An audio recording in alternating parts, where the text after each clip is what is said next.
Bukan cuma hanya status kita, bukan hanya benar, kudus, dan mulia. Namun ada suatu tambahan status.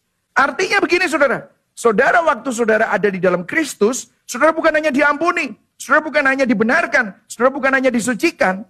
Status kemuliaan Kristus jadi kemuliaan kita.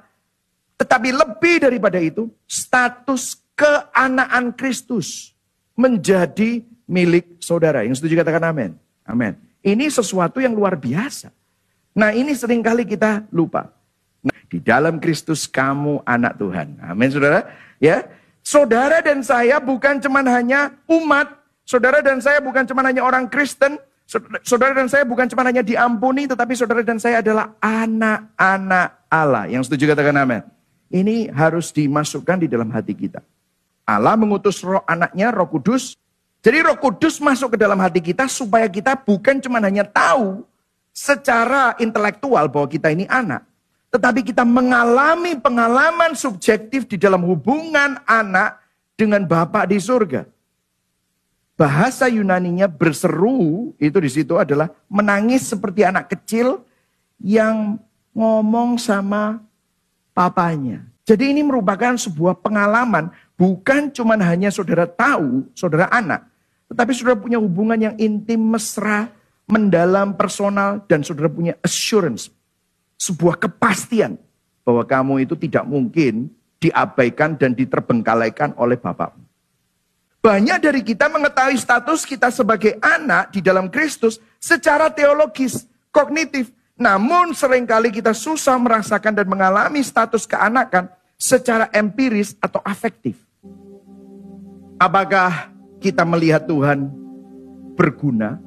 Cara supaya kita memiliki hal-hal yang kita inginkan, mimpi-mimpi kita? Atau saudara melihat Tuhan sebagai Tuhan yang indah, beautiful?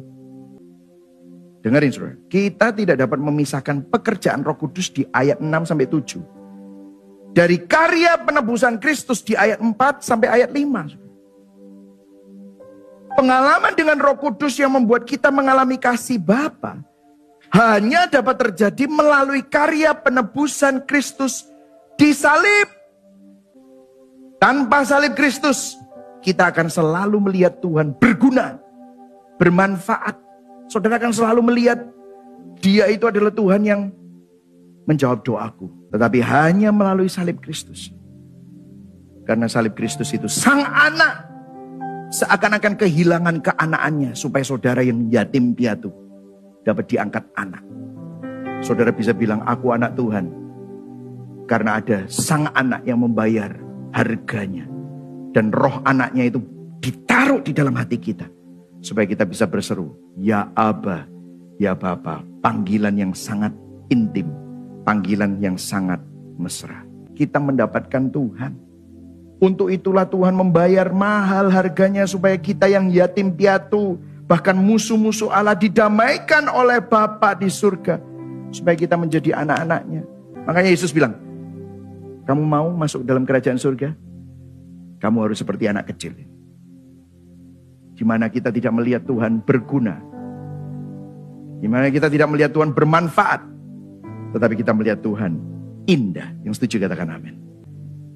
Bagaimana dengan kita? Apakah kita melihat Tuhan indah? Atau kita hanya melihat Tuhan berguna dan bermanfaat? Apakah kita hanya melihat kebaikan Tuhan hanya dari sisi terobosan jasmani? Kita perlu bertobat. Seringkali kita tuh melihat Tuhan sebagai hal yang alat. Ampuni Tuhan. Ingatkan diri akan Injil bahwa di atas salib Allah menunjukkan kasih-Nya melalui pengorbanan Kristus.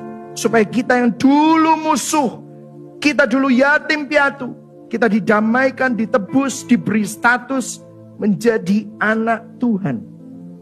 Milik kepunyaan Tuhan. Yang setuju katakan amin saudara. Karena Injil, kita tidak bersyukur akan berkat jasmaninya saja, tetapi kagum akan keindahan karya penebusan Allah melalui salib Kristus. Yang setuju katakan amin.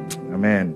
Karena Injil kita tidak memandang Tuhan berguna, namun kita memandang Tuhan indah. Yang setuju katakan amin. Amin. Karena Injil kita tidak hanya mengetahui status kita secara kognitif, teologis. Tetapi Roh Kudus menuntun kita untuk mengalami dan merasakan kepastian kasih Bapa secara afektif. Amin, saudara.